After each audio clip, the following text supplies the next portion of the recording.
Logika-logika inilah yang dibangun oleh saya sehingga ayat-ayat dan cerita tentang itu harus dihapuskan.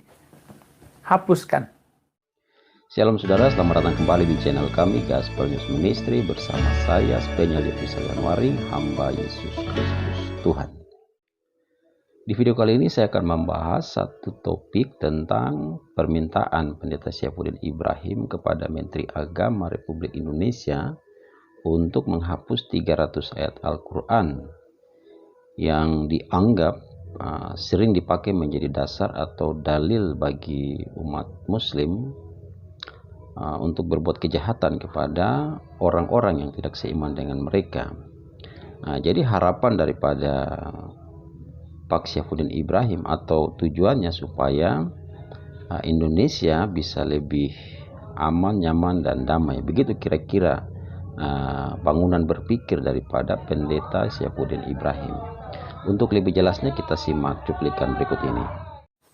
Logika-logika inilah yang dibangun oleh saya sehingga ayat-ayat dan cerita tentang itu harus dihapuskan.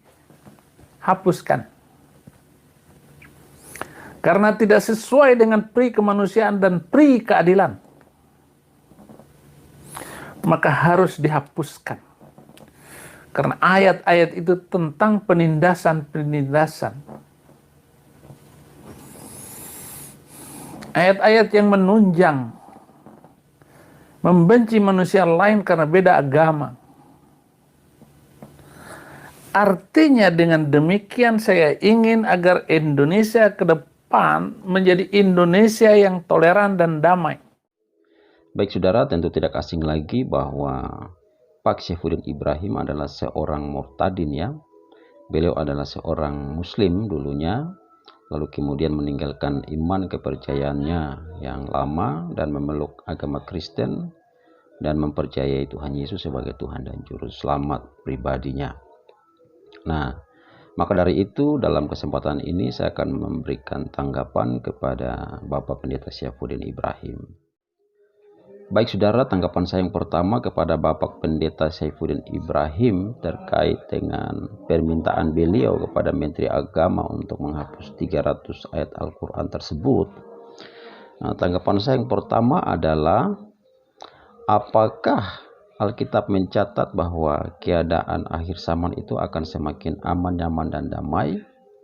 Menurut saya tidak, karena kalau kita baca di 2 Timotius pasal 3, di situ Alkitab sudah menggambarkan keadaan manusia pada akhir zaman akan semakin jahat. Jadi perilaku manusia akan semakin tidak baik ya, bukan semakin baik. Nah, itu yang pertama. Jadi kalau Bapak Pendeta Syaifuddin Ibrahim meminta menghapus 300 ayat tersebut dengan tujuan untuk membuat Indonesia lebih aman, nyaman, dan damai, menurut saya sudah keluar dari konteks Alkitab ya. Ya, tanggapan yang kedua adalah, apakah iman kita sebagai orang-orang percaya dapat bertumbuh dalam zona nyaman? Menurut saya tidak. Karena Alkitab juga mencatat ya di 2 Timotius pasal 3 mulai dari ayat 10 tuh. Di situ perikopnya adalah iman bertumbuh dalam penganiayaan dan dalam pembacaan kitab suci. Nah, jadi memang situasi dunia yang buruk, situasi dunia yang semakin jahat, perilaku manusia yang semakin jahat. Nah, di situ pun Tuhan turut bekerja. Karena iman orang percaya bertumbuh dalam penganiayaan ya, seperti itu. Nah, itu tanggapan yang kedua.